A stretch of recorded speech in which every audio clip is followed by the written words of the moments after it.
Hello friends, welcome to my channel.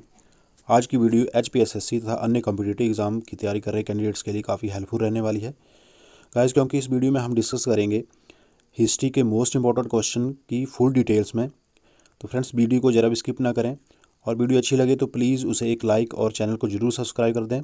तो चलिए video को शुरू करते हैं। फ्रेंड्स, क्वेश्चन नंबर 97, चावल की खेती इस हड़प्पी स्थान से संबंधित है। तो चावल की खेती के साक्ष्य जो मिले थे वो मिले थे लोथल, गुजरात में। लोथल जो है गुजरात में स्थित है और यहाँ चावल की खेती के साक्ष्य मिले थे। जबकि कालीबंगा जो है वो राजस्थान में स्थित है और यहाँ से तांबे के औजार, मूर्तियाँ, लकड़ी के खिलौने, चूड़ियाँ तथा जुते हुए खेत आदि का साक्ष्य मिला था। और रोपड़ पंजाब में स्थित है और यहाँ मानव के साथ कुत्ते दफनाने का साक्ष्य जो था वो रोपड़ में मिला था। अगला क्वेश्चन है गाइस, वैदिक देव इंद्र देवता थे। तो सी वाला ऑप्शन इसमें सही आंसर हो जाएगा, वर्षा एवं बिजली के।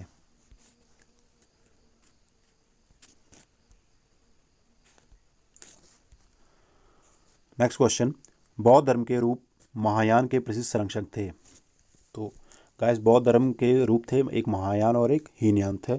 तो महायान जो थे वो किसके संरक्षक थे? तो वो थे कनिष्क के। ऑप्शन डी जो है वो इसका सही आंसर हो जाएगा। और कनिष्क ने ही 78वीं ईस्वी में शक संवत जो था वो शुरू किया था। कई बार ये क्वेश्चन बन जाता है कि शक संवत किसने शुरू करवाया था? तो वो कनिष्क ने ही शुरू किया था 78वीं ईस्वी में।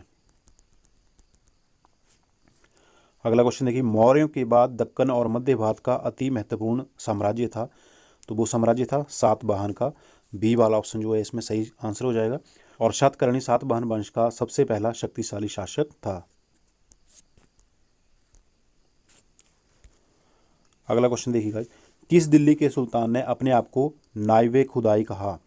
तो ये नाइवे खुदाई जो था वो किसे कहा जाता था? किसने अपने आप को नाइवे खुदाई कहा था? तो ये कहा था बलबन ने। ऑप्शन डी वाला आंसर इसमें सही हो जाएगा। और बलबन ने ही लौह और रकत की नीति को पालन किया तथा सिजदा और पाबोस की प्रथा भी इसी ने शुरू की थी। जबकि इल्तुतमिश ने इक्ता प्रथा शुरू की थी। अलाउद्दीन ने खम्स यानी कि लूट का धन जो था उसमें सुल्तान का हिस्सा जो था 1/4 से बढ़ाकर उसने 3/4 कर दिया था। और अमीर खुसरो अलाउद्दीन का दरबारी का भी था। और अमीर खुसरो को ही तोताए हिंद की उपाधि भी दी गई थी। जबकि इब्राहिम की बात करते हैं तो इब्राहिम लोदी लोदी वंश का तथा दिल्ली सल्तनत का अंतिम शासक था। कई बार क्वेश्चन ये बन जाता है कि दिल्ली सल्तनत का अंतिम शासक कौन था? तो वो था इब्राहिम लोदी।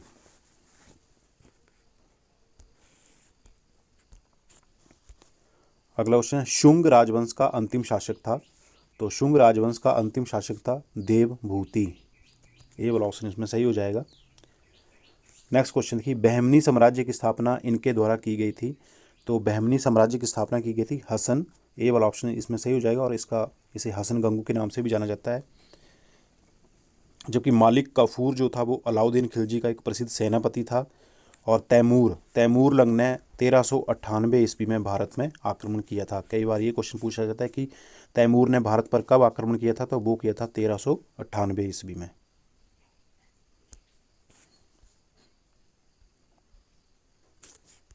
अगला क्वेश्चन है, किस मुगल बादशाह की मृत्यु सीढ़ियों से अचानक गिरने से हुई थी? तो ये हुई थी हुमायूं की। लाइब्रेरी की सीढ़ियों से गिरकर हुमायूं की मृत्यु हो गई थी। तो अब थोड़ा बाबर के बारे में जान लेते हैं। बाबर ने तुर्की भाषा में अपनी आत्मकथा तुझके बाबरी या बाबरनामा लिखी थी। और अकबर ने ही बाबर का मकबरा जो था वो आगरा से काबुल स्थानांतरित करवाया था। जहांगीर के शासन में ही प्रथम अंग्रेज मिशन कैप्टन हॉकिंस के नेतृत्व में मुगल दरबार में आया था। अब पढ़ते हैं औरंगजेब के बारे में। तो सबसे पहले हम जान लेते हैं जजिया कर के बारे में। फिरोजा तुगलक ने जजिया कर लगाया था तथा बाद में अकबर ने इसे समाप्त कर दिया था, परंतु औरंगजेब ने दोबारा जनता पर जजिया कर लगा दिया था। कई बार क्वेश्चन ये भी पूछा जाता है कि किसने दोबारा से जजिया कर शुरू करवाया था? तो ये करवाया था औरंगजेब ने। तो फ्रेंड्स, पहली बार देखिए फिरोजा तुगलक ने जजिया कर शुरू करवाया था और फिर अकबर ने इसे समाप्त करवा दिया था। लेकिन औरंगजेब ने दोबारा से जनता पर यह कर जो था वो लगा दिया था। और औरंगजेब को जिंदा पीर भी कहा जाता है। ये क्वेश्चन भी बहुत बार आता है एग्जाम में, किस शासक को जिंदा पीर के नाम से जाना जाता है? तो इसका आंसर भी यही होगा, औरंगजेब को। अगला क्वेश्चन देखिए, तक्षशिला एक प्रसिद्ध स्थान था, किसका था ये? गंधार कला शैली का। बी वाला ऑप्शन इसमें सही आंसर हो जाएगा। नेक्स्ट क्वेश्चन, पुराना किला का निर्माण इनके शासन में हुआ था। तो पुराना किले का निर्माण जो हुआ था वो शेरशाह के शासन में हुआ था। तो गाइस शेरशाह ने ही GT road, grand trunk road का निर्माण करवाया था और डाक प्रथा का प्रचलन भी जो था वो शेरशाह ने ही शुरू किया था।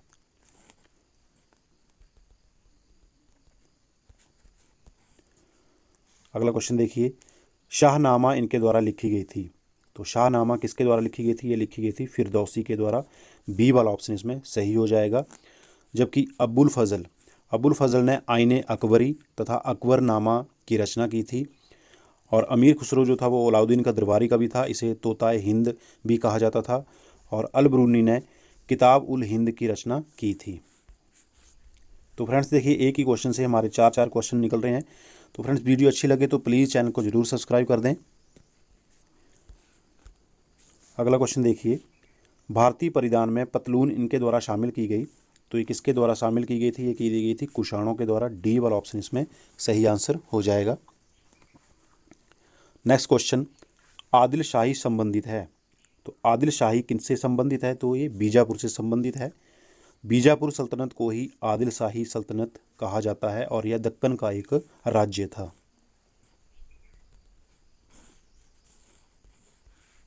अगला क्वेश्चन, शेरशाह की मृत्यु यहाँ युद्ध करते हुए हुई। शेरशाह की मृत्यु कालिंजर के युद्ध में हुई थी और यह युद्ध 1545 ईस्वी में हुआ था। एक गोले के विस्फोट के कारण शेरशाह की मृत्यु हो गई थी। चौसा का युद्ध जो था वो 1539 ईस्वी में हुआ था। कई बार क्वेश्चन इससे पूछा जाता है कि चौसा का युद्ध कब हुआ था? ये हुआ था 1539 ईस्वी में। और कलिंग का युद्ध जो था ये अशोक से संबंधित था। कलिंग के युद्ध के बाद अशोक ने बौद्ध धर्म को अपना लिया था।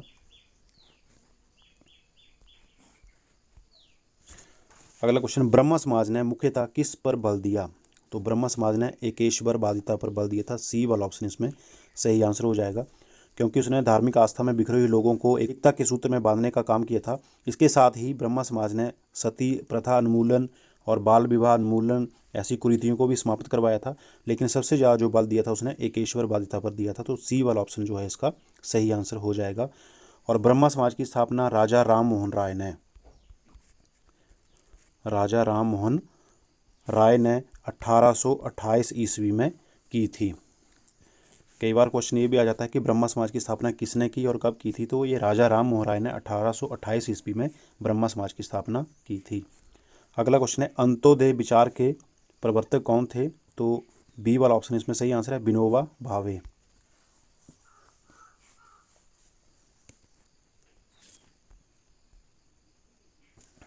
नेक्स्ट क्वेश्चन, प्रथम यूरोपीय जिसने भगवत गीता का अंग्रेजी में अनुवाद किया था। तो उसमें बी वाला ऑप्शन सही आंसर हो जाएगा, चार्ल्स विल्किंस। ये प्रथम यूरोपीय थे जिन्होंने भगवत गीता का अंग्रेजी में अनुवाद किया था। नेक्स्ट क्वेश्चन, किसने 1887 में भारतीय राष्ट्रीय सामाजिक कांग्रेस की स्थापना की? तो इसमें डी वाला ऑप्शन जो है सही आंसर हो जाएगा, एम.जी. रानाडे।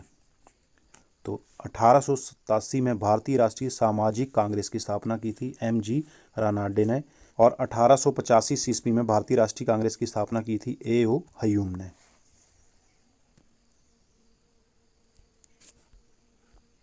अगला क्वेश्चन, महात्मा गांधी ने दांडी मार्च की शुरुआत की थी। तो इन्होंने दांडी मार्च की शुरुआत की थी साबरमती आश्रम से। डी वाला ऑप्शन इसमें सही आंसर हो जाएगा। और नेक्स्ट क्वेश्चन, भारत छोड़ो आंदोलन के समय भारत के वायसराय कौन थे? भारत छोड़ो आंदोलन के समय भारत के वायसराय थे लॉर्ड लिनलिथगो। सी वाला ऑप्शन इसमें सही आंसर होगा।